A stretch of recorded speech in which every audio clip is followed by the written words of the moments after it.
Hello students and welcome back to channel Siraj Shaikh degree study. आज underwriting of shares and debentures का lecture number 5 होगा, जिसमें हम कर करने वाले नए points of underwriting of shares and debentures start करेंगे आज का क्लास।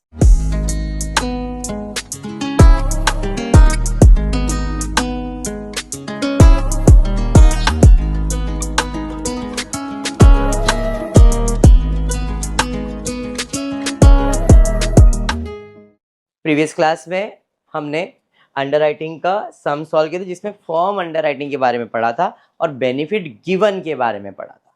एक्सक्लूडिंग वाला सम था। आज टेक्स्ट बुक में पेज नंबर 240 लास्ट मैंने बोला जो 10% रह गया है वो कंसेप्ट इसमें कवर हो जाएगा और अंडरराइटिंग कंप्लीट हो जाएगा। बचता है सिर्फ और सिर्फ जर्नल एंट्री। और जर्नल एंट्री में भी 3 जर्नल एंट्री आता है और कुछ भी नहीं, वो फिक्स जर्नल एंट्री है। ओके, तो आज जो सम ले रहे थोड़ा सा अलग इसलिए क्योंकि इनका प्रेजेंटेशन थोड़ा अलग है। Kusum limited has an authorised capital of ₹25 lakhs divided into 1 lakh equity shares of 25। 1 lakh shares, 25 रुपए का एक शेयर है तो 25 लाख रुपए ऑथराइज्ड कैपिटल है। ऑथराइज्ड कैपिटल का मतलब कंपनी का कैपेसिटी।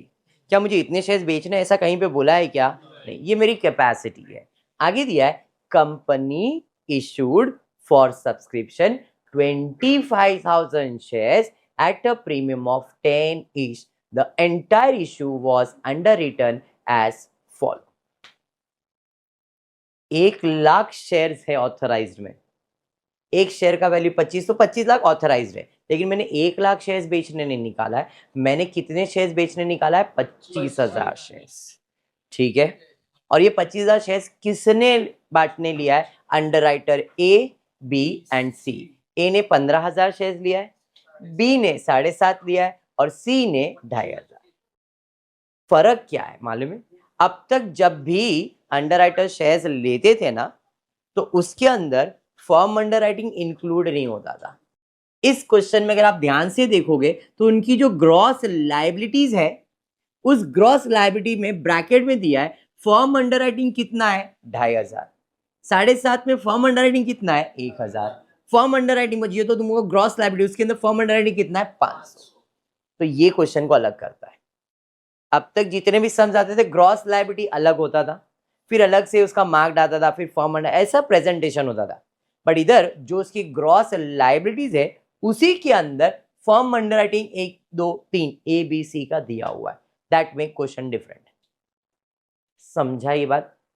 हाँ, नॉर्मल क्वेश्चन और इस क्वेश्चन में फर्क ये है कि नॉर्मल क्वेश्चन में gross liability was different, firm underwriting was different. इस क्वेश्चन में जो ग्रॉस लायबिलिटीज उन्होंने शेयर बेचने की गारंटी लिया है, उसके अंदर ही फर्म अंडरराइटिंग दे दिया गया है। क्लियर? हाँ, चलिए अब शेयर्स कितना बेचना है? 25,000 शेयर्स बेचना है। Out of the total issue 22,500 shares including firm underwriting where subscribe. जो भी एप्लीकेशन आया है वो इंक्लूडिंग फर्म अंडरराइटिंग है। कल एक्सक्लूडिंग था, आज इंक्लूडिंग है। जो भी एप्लीकेशन आता है उसके कितने पार्ट्स होते हैं? 3। फर्म अंडरराइटिंग है इसलिए मार्क्ड, अनमार्क्ड और फर्म अंडरराइटिंग। जो एप्लीकेशन रिसीव हुआ है वो इंक्लूडिंग वाला हुआ है, कल हमने एक्सक्लूडिंग वाला किया है। ठीक है, आगे following way the marked application भी आपको क्वेश्चन में दिया है। कैलकुलेट करने बोला है liability for each underwriter. Question इतना समझ में आ गया है? हाँ, फॉर्मेट आई होप सबको मालूम रहेगा। तो सबसे पहला मैं जीएलआर का रेशियो फाइंड कर रहा हूँ। 15,000, 7,500, 2,500, 20 20 20, 25 75 150। 25 के टेबल में जाएगा। 25 1 जा, क्यों नहीं जाएगा? 25 1 जा, 25 3 जा, 25 6 जा, 6:3:1। रेशियो समझ में आ गया? फॉर्मेट की बात करता हूँ। लायबिलिटी फॉर अंडरराइटर, इस क्वेश्चन में मैं 2 टाइप के सम सॉल्व, एक ही क्वेश्चन आज ले रहा हूँ लेकिन इसको 2 अलग तरीके से सॉल्व कर रहा हूँ। एक बेनिफिट गिवन के तरीके से और एक बेनिफिट नॉट गिवन के।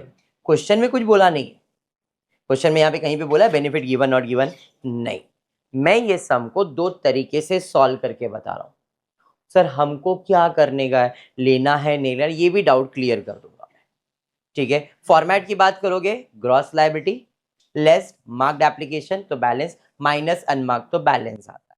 समझ में आया? अगर बेनिफिट गिवन है, अगर बेनिफिट गिवन है तो बैलेंस आने के बाद माइनस करते हैं फर्म अंडर राइटिंग, फिर नेगेटिव आएगा तो एडजस्ट करेंगे और at the end firm under writing add करेंगे, बेनिफिट गिवन के केस में।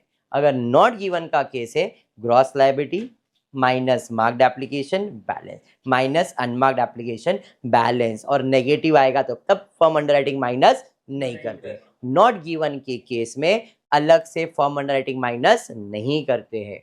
गिवन के केस में अनमार्क्ड माइनस करने के बाद जो बैलेंस आएगा उसमें फिर से हम फर्म अंडर राइटिंग क्या करते हैं, minus. Benefit given not given समझ में आ गया? वापस एक बार बोलता हूं, सुनो। अगर क्वेश्चन में बोला है कि बेनिफिट देना है, gross liability minus marked application तो बैलेंस, माइनस अनमार्क तो बैलेंस आएगा। बेनिफिट गिवन के केस में अनमार्क के बाद जो बैलेंस आएगा फिर से माइनस करने का फर्म अंडर राइटिंग, क्योंकि बेनिफिट देने बोला है तो जितना उनको बोला था उतना हम उसमें से माइनस कर देंगे। बात समझा? हाँ पक्का। फिर क्रेडिट एडजस्ट जैसा करते देखे थे, firm under writing at the end add तो करना ही है, चाहे गिवन और नॉट गिवन वो तो ऐड होता ही है, ये समझा? अगर ये नॉट गिवन का केस होगा, gross liability minus marked balance minus unmarked balance, फिर से माइनस नहीं करना है।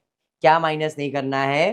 फर्म अंडर राइटिंग माइनस नहीं करना है, बिकॉज बेनिफिट नॉट गिवन है। लॉजिक समझ में आ गया क्या? हाँ पक्का। चलिए वर्किंग की तरफ जाते हैं। कितने शेयर्स मुझे बेचने? 25,000 शेयर्स। ए ने कितने की गारंटी लिया है? 15। बी ने कितना? 7.5। सी ने कितना? हो गया 25,000 शेयर्स। समझ में आ गया? चलिए एप्लीकेशन कितना आया?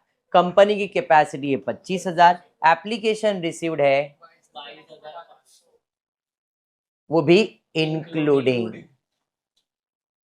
तो 25 में से 22,500 आया तो बचा कितना? 2,500। ऐड करूंगा इसके अंदर फॉर्म अंडर राइटिंग 4,000, मतलब मेरा बैलेंस कितना आना चाहिए? कल एक्सक्लूडिंग वाला सम था, ये इंक्लूडिंग वाला है। एक्सक्लूडिंग वाले में आंसर 2,500 ही आता, इंक्लूडिंग वाले में 2,500 प्लस फॉर्म अंडर 4,000 कहां से आया सर? 2,500 प्लस 1,000 प्लस 500, टोटल करो तो 4,000 होता है। 2,500 3.5 और 4,000 हुआ ना, तो ये 4,000 है। दोनों को ऐड किया तो आपका फाइनल आंसर आना चाहिए 6,500। ये वर्किंग है, इसको कोई मार्क्स नहीं है, ये वर्किंग में मैं आपको आंसर पहले ही बता रहा हूँ। ठीक है। अब जो भी एप्लीकेशन आए इसके कितने पार्ट्स होने वाले हैं? 3, marked, unmarked and form under writing. ठीक है। मार्क्ड एप्लीकेशन कितना है? दिया है 8,000, 5,000, 2,000। 8,000, 5,000, 2,000। फॉर्म अंडर राइटिंग कितना है? 2,500, 1,000, 500। 2,500, 1,000, 500। टोटल एप्लीकेशन कितना है? 22,500। उसमें से फॉर्म अंडर राइटिंग कितना है? 4। मार्क्ड एप्लीकेशन कितना है? 8,000, 5,000, 2 सर 15,000 नहीं, इस क्वेश्चन में नहीं, इस टाइप वाले क्वेश्चन में नहीं। नॉर्मली ऐसे ही होता था, 15,000 इंक्लूडिंग होता था तो 15 और 4 कितना हो जाता? 19, बाकी तुम्हारा हो जाता अनमार्क्ड। इंक्लूडिंग के केस में हम ऐसे ही करते हैं और ऐसे ही करना है, बट इस सब में नहीं कर रहे क्योंकि जो मेरा ग्रॉस लायबिलिटीज था उसके अंदर फॉर्म अंडर राइटिंग था, इसलिए सिर्फ।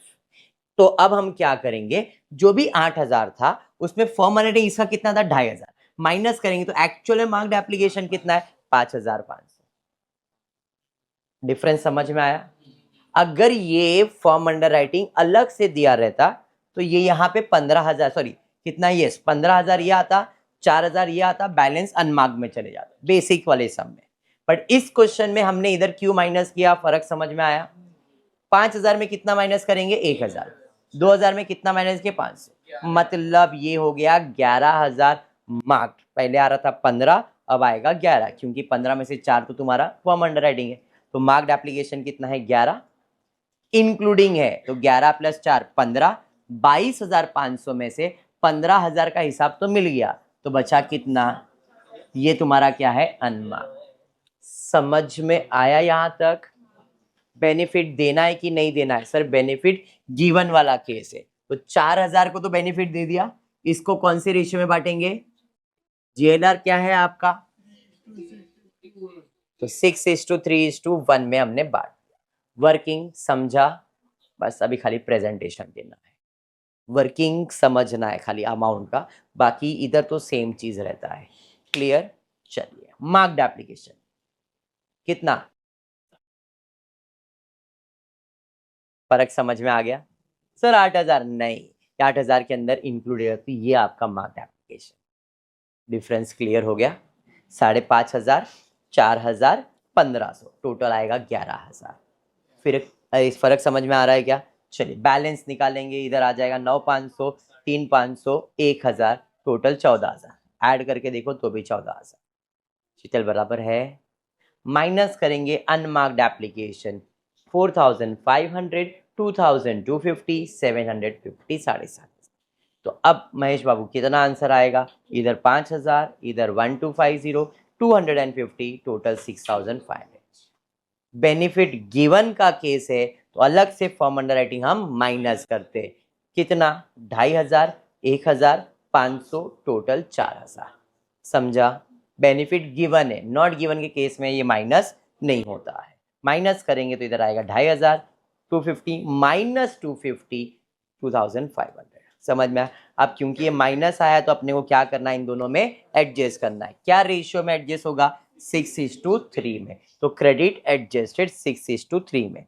2500 into 6, sorry 250 into 6 divided by 9, 167 बच गया, वो इधर ही आ जाएगा। ये तो 250, ये हो जाएगा 0। समझाइए?